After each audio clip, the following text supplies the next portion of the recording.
Hey everybody, and welcome to another episode of Way of Life. I'm your host, Gus Holland. Before we begin this episode, I want to inform you that wayoflifepodcast.com is officially live. That's where you can find all social media links. You can listen to the podcast. You can also find merch. That's WHEY, like the protein. As always, leaving a rating and review and sharing with a friend is the best way to help the podcast, and I greatly appreciate it. With that being said, let's go ahead and get into today's episode. I hope everybody's having a great Wednesday so far. Today I'm coming out with this episode going to be about injury prevention and also what you can do in the event of an injury.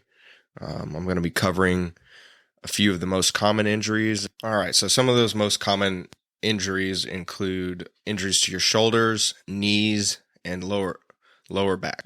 When we're speaking about injuries to the knee, 70 to 75% of those injuries are ACL tears. ACL injuries are almost always from some form of rapid deceleration. A good example of this would be a football player, such as like a wide receiver, running to catch the ball in a straight path and then immediately shifts direction and cuts to a 90-degree angle to either outrun his opponent or try to catch the ball. And what actually causes the injury is the momentum putting too much strain on the ACL, either forward, backward, or to the side. The other most common knee injury or knee disorder would be considered a patellar tracking disorder, which is your patella or kneecap shifting out of place during a bend or straightening of the leg. I actually had a tracking disorder for roughly 7 years, and I went to several doctors, and no one could ever figure out what was wrong with my knee. It was only slightly misaligned, but every time I bent my knee, you could hear a crunch almost, and that was pressure on my tendons. Like the kneecap had slightly misaligned and basically was causing too much tension on certain tendons within my knees, tendons and ligaments, and didn't cause any problem, except if I bent my knee a lot throughout the day, did a lot of squatting, or at my job, if I did a lot of repetitive motion with my knee, it would kind of just feel towards the end of the day, almost like it's hard to explain, just like an uncomfortable feeling that it had been over irritated. Over the years, with seeing all of those doctors, I was told multiple different things that were all incorrect, and a lot of them I knew were incorrect at the time. You can't really argue with the doctor, and it's not really successful most of the time. But I was told that my knees were double jointed, which they are not. I was told that I just had excess flexibility in my knee. I was told that just happens over time as you age, and as long as I wasn't experiencing excessive pain, to just live with it. Multiple other things, but point is that it was a slight mistracking on my kneecap, which is your patella, and through my own physical therapy efforts, which I am not a physical therapist, but I looked up various physical therapy techniques to realign the kneecap and perform those. The most effective one was to forcibly kind of hold your kneecap in the correct tracking path while doing a light to medium weight on a leg extension. And that did hurt momentarily, but after several sessions of doing that actually completely realigned and fixed the issue. Anyways, that about covers it for the knee. It's the ACL injury and the tracking disorder of your patella. Next up is your lower back. 9 times out of 10, this is a bracing issue. That can mean a weak core, underactive or overactive latissimus dorsi. That's your lats.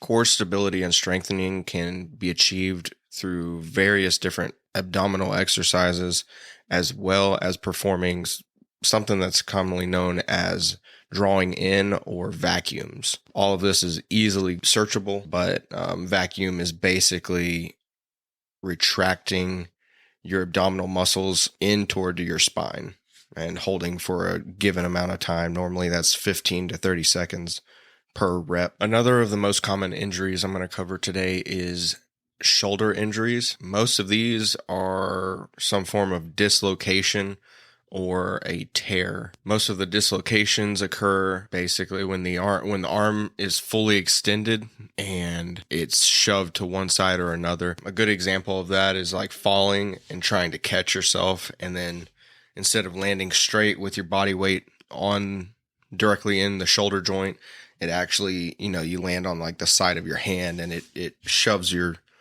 extended arm real fast to the left or to the right.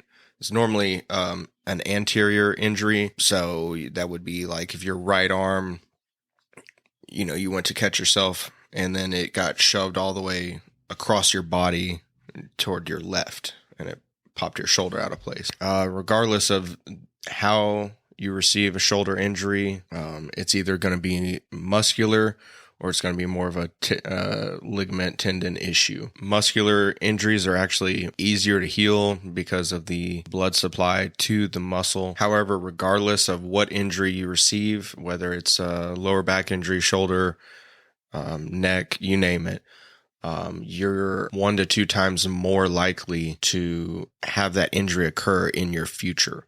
That's why rehabilitation as well as preventative exercises are important even after the fact, after you've healed and everything. Whether you're rehabbing or just doing preventative measures to prevent shoulder injuries, the main things I would focus on are shoulder stability exercises, as well as, if you're capable of doing them, shoulder strengthening exercises specifically for your rear delt. It's the back of your shoulder. A couple exercises that can help with that are dumbbell Arnold presses, barbell bent over rows, incline rear delt dumbbell rows. You can just search that as well. There's a bunch of exercises you can do to strengthen your rear delt. A lot of people's rear delt is underdeveloped. So in general, I would suggest people do this.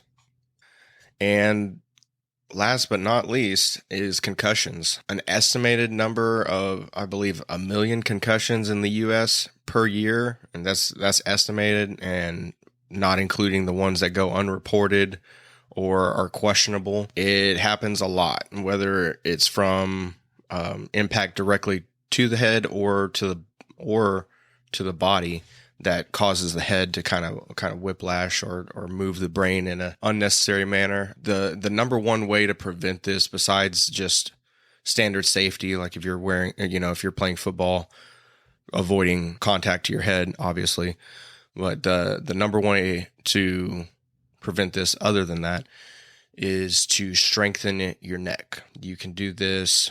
They make specific neck training devices out there. You can look into those, but the easiest, quickest, not necessarily most effective way, but it is effective, is to just manually apply manual resistance to your neck. And that's just literally with your hand or someone else's hand pushing gently against the side of your head, adding appropriate resistance. And basically someone would push on your left side of your head, and you would resist it and almost, push back. And then you do the right side of your head, like on your cheek.